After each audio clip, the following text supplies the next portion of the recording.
Hi you guys, welcome to my page. Please like, comment, and subscribe. So today I will be doing spring twist. Right here I'm just parting off sections.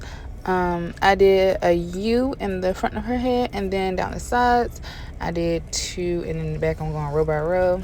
And I'll be using shiny jam, and as you saw, the spring twist hair. So I'm just going to go in with rubber bands and tie it about 3 times. You don't want the rubber band too tight, especially around the edges, like the perimeter of your hair, because you will have sores and bumps and redness and irritation and all that. Okay, so after I go row by row and putting the rubber bands in, I also put the shine jam on the hair, and then I stretch the spring twist hair out and split that hair into two, and just crochet that bad boy in. I go row by row, just much quicker.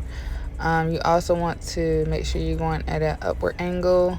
You can go sideways, whichever angle covers the rubber band. You know what I'm saying?